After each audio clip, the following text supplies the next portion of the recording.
This is KUGAN CASSIUS for IFL TV, proudly sponsored. You're making big money, brother. You're making big money. The Rolex is out. That's even better than my watch. Check that Rolex out. Look, let me hold this for you. Let me hold this. I want to show you. This stays off camera. It's from Turkey anyway. Oh, can I take it then?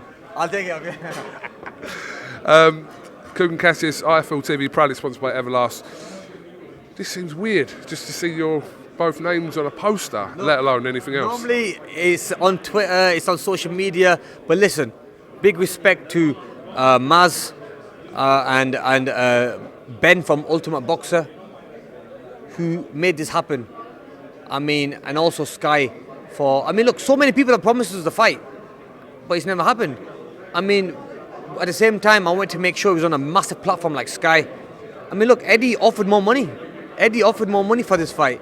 I don't know why Eddie is a little bit bitter now, where he's saying that, oh, it's not a good fight.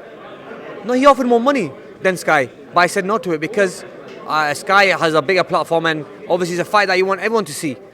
So, but no, I mean, look, Eddie's a great promoter and he promotes fights well. So, look, the fight's here now, and obviously I'm glad it's here as well.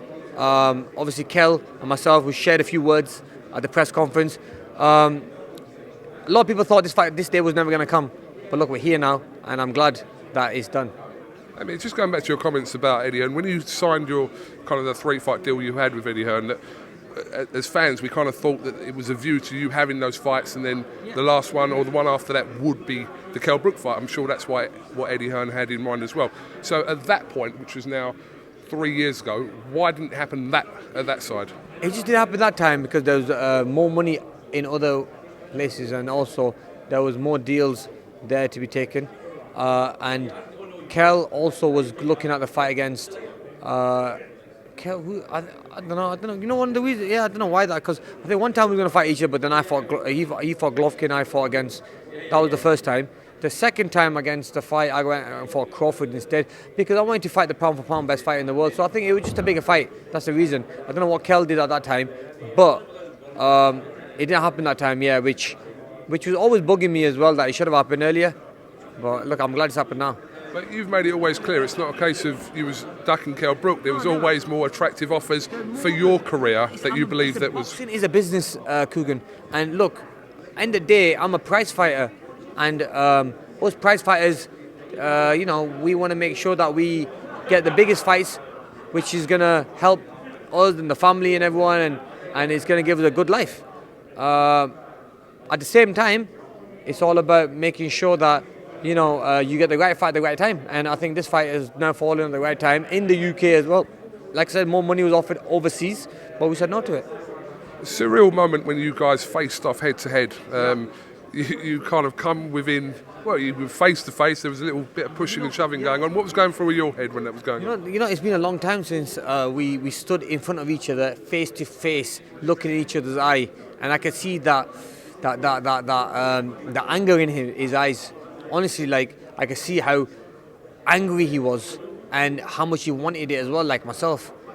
So yeah, I'm so happy that I looked at eye to eye, and now the fight's here.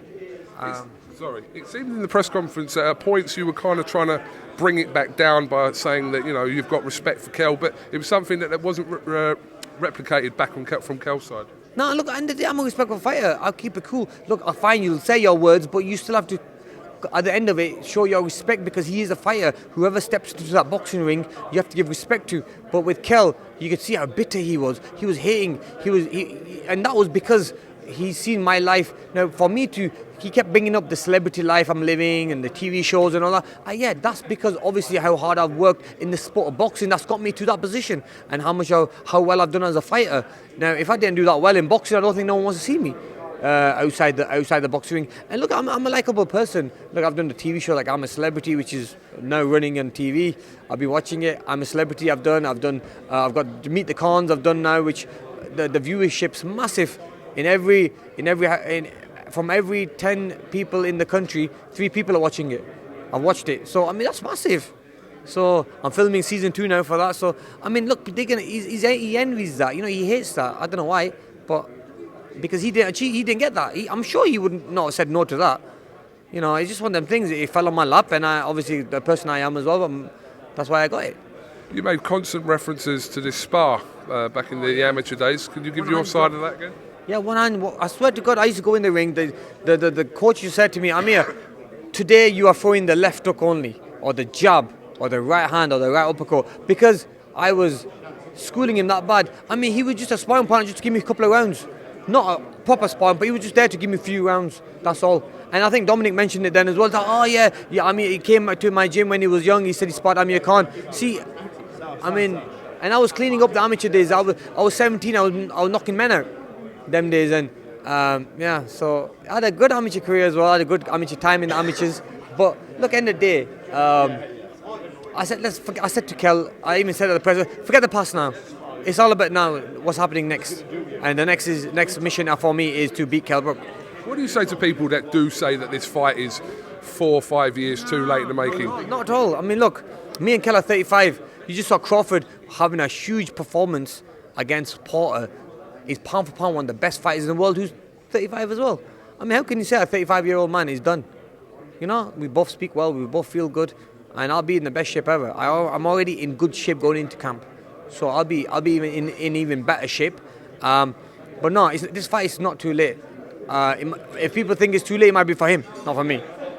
You were critical of his shape. Was that a little bit of banter, or did you mean that? He was out of shape. He was out of shape. Look how good and slick I look. I fit into my tailored suit. Not about me. No, I fit into my suits. He doesn't fit into. He's wearing a jumper. It looks so big. I mean, well overweight he was. So he needs to get in shape, man. I hope he's in good shape for the fight. It's always good to see. But let's see. People are looking at this as kind of the last dance for the pair of you, but you're not thinking that, are you? You're thinking that you want to beat Kell Brook and then carry on with your career. Yeah, definitely. I'm carrying on with my career. Now, 35 is a young time to retire for boxing. It's just how COVID has kicked in. It's maybe a couple of more years because COVID, and then obviously I had the hand operation. I was out for a little bit there as well. So really, I've still got a few years left in me. Maybe these little breaks that we've had has only been good for me, where I've had a nice little break.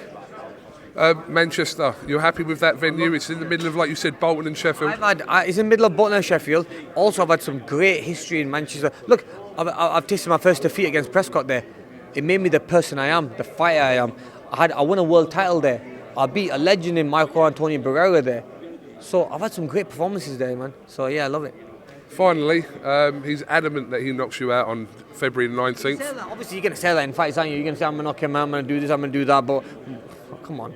I mean, what happens on February 19th? He's not going 12 rounds, and I will give him such a beating that he's never had before. He's going to give up. You believe you'll make him quit? Huh? You believe you'll make him quit? Yeah, I'm going to make him quit. I'm going to give him a slow beating. 100%.